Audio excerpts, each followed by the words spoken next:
Hello students, कल हमने कक्षा 11 फिजिक्स की क्लासेस शुरू की है और हमने विज्ञान तथा भौतिक विज्ञान की परिभाषा को समझा था। आज हम फिजिक्स भौतिकी को दो भागों में विभाजित किया जाता है। फिजिक्स को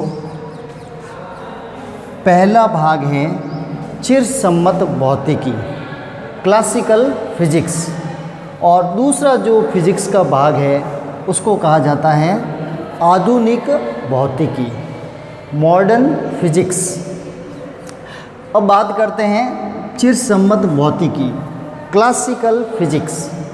भौतिकी की वह शाखा जिसमें स्थूल प्रभाव, बड़े पैमाने पर क्षेत्र की घटनाओं का अध्ययन किया जाता है।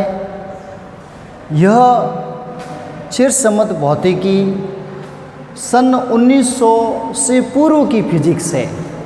सन 1900 में मैक्सवेल ने अपना सिद्धांत दिया था। उससे पहले की जो फिजिक्स है वो कहलाती है क्लासिकल चिरसम्मत भौतिकी, और उसके बाद की जो फिजिक्स है वो कहलाएगी आधुनिक भौतिकी, मॉडर्न फिजिक्स।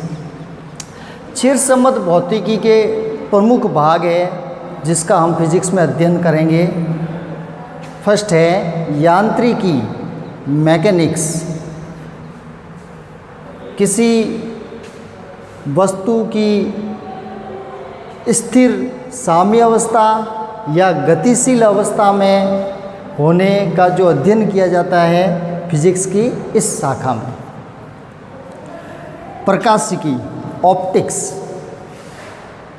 प्रकाश की प्रकृति, प्रकाश का संचरण, प्रकाश के गुणों का अध्ययन हम फिजिक्स की इस शाखा ऑप्टिक्स, प्रकाशिकी में करते हैं। इसी प्रकार फिजिक्स की एक शाखा है ऊष्मागतिकी, थर्मोडायनेमिक्स, जिसमें हम ऊष्मा तथा ताप का अध्ययन करेंगे, उसके सिद्धांतों और नियमों का अध्ययन करते हैं।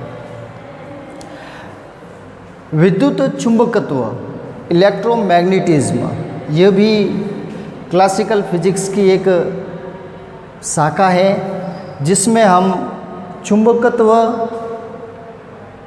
चुंबकीय पदार्थ, विद्युत चुंबकीय तरंगों के बारे में अध्ययन करेंगे।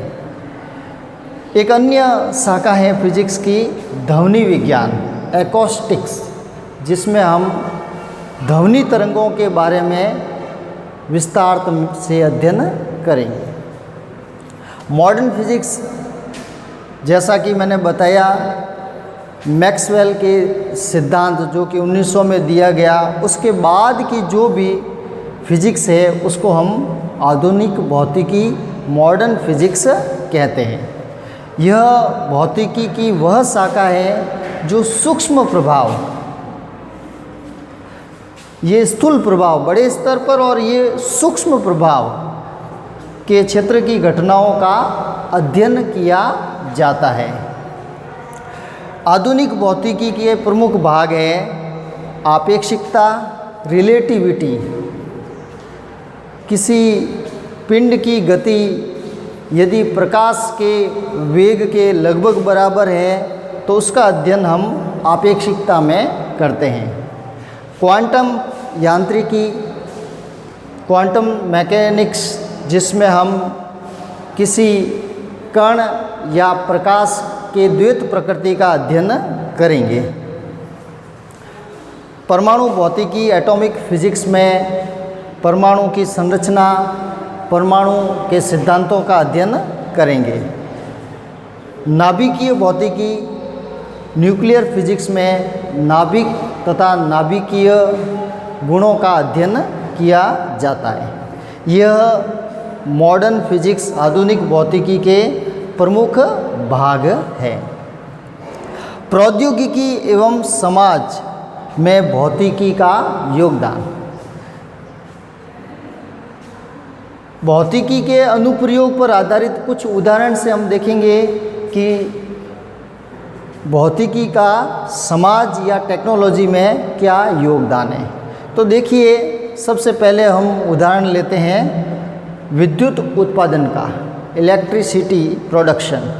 तो मनुष्य का जीवन आरामदायक विद्युत के कारण हुआ है, कई बार हम देखते हैं। तो ये विद्युत चुंबकीय प्रेरण पर आधारित है। फिजिक्स का एक सिद्धांत है, विद्युत चुंबकीय प्रेरण से ही विद्युत का उत्पादन किया जाता है और इसी विद्युत के उत्पादन से कई उपकरण चलायमान होते हैं। इंजन ये ऊष्मागतिकी के नियमों पर आधारित होता है। वायुयान की उड़ान, वायुयान, हेलीकॉप्टर इत्यादि बर्नौली के सिद्धांत पर आधारित होते हैं, जो कि एक फिजिक्स का सिद्धांत है। इसी प्रकार हम उदाहरण लेते हैं परमाणु भट्टी, तो ये नाभिकीय विखंडन पर आधारित हैं। ऐसे कई उपकरण जो हमारे दैनिक जीवन या हमारे आसपास के माहौल में जो काम आ रहे हैं, वो सभी इस भौतिकी के सिद्धांतों पर आधारित है। फॉर एग्ज़ाम्पल और हम लेते हैं वातानुकूलन, एसी, तो ये भी फिजिक्स के सिद्धांत शीतलन के नियमों पर आधारित है।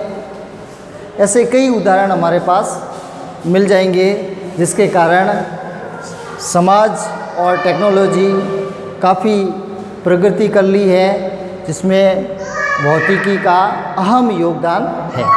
Thank you.